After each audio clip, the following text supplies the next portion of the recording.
Basically, yet another evidence has emerged of Turkey helping Pakistan in its military effort as it sought to respond to India's Operation Sindoor and the military destruction that our armed forces carried out inside of Pakistan. So first one was that Turkey supplied Pakistan with both surveillance and armed drones, and the company and its name was mentioned by our armed forces in their press briefings.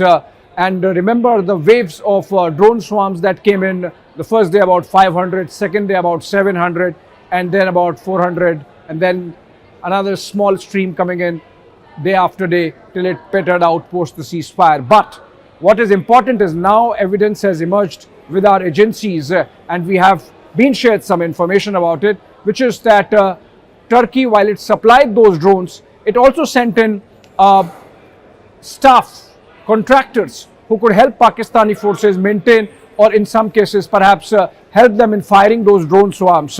So while those two of those contractors were there at one of the launch pads from where those drone swarms were being launched, Indian forces struck that.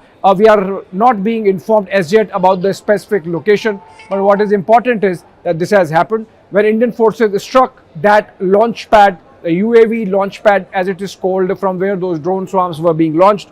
And this is in the southern part of Pakistan, possibly Sindh, and that's where those two Turkish nationals, perhaps civilian contractors, if not directly armed forces personnel, but connected with this drone company, they were there assisting the Pakistani armed forces. And when our strike happened, they also perished along with the 4 or 5 of Pakistani soldiers. That's the information that we have, which effectively buttresses India's claim that Turkey has been militarily helping or has helped Pakistan in this latest episode. On the face of it, you can say that while India also uses French Rafales or Russian S-400s and Pakistan uses American F-16s, the fact of the matter is that this happened in the immediate aftermath of the Pahalgam terror attack.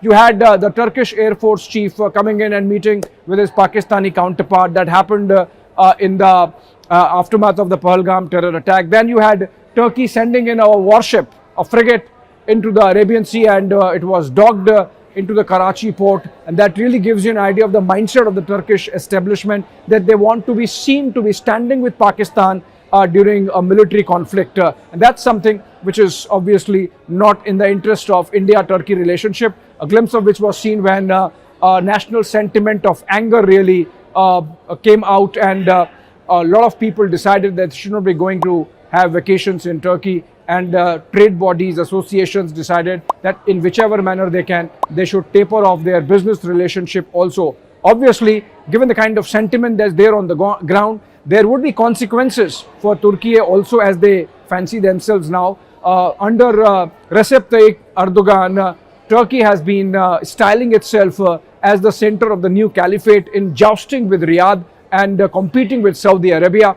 And in that, they have found a very a beggar Pakistan, a sort of a pivot in South Asia. And so, for example, when the UNGA happens every year in New York, the United Nations General Assembly, it's Erdogan who does not fail to mention Turkey, apart from, of course, I beg your pardon, Erdogan never fails to mention Kashmir as an issue on which the United Nations should be deliberating, apart from, of course, Pakistan that does it religiously every year. So that really gives you an idea of the kind of this Islamic linkage on which Turkey has been working with Pakistan, as part of which it decided perhaps to very publicly and openly support Pakistan militarily. Hopefully it would be taken up by our Indian government also, given the fact that the agencies have now incontrovertible evidence of Turkey's military help to Pakistan, not just by way of military equipment, which is, as I said, can be accepted, but that their experts, technical experts, civil contractors were also there on the ground along with Pakistani forces. 2 of them have been killed,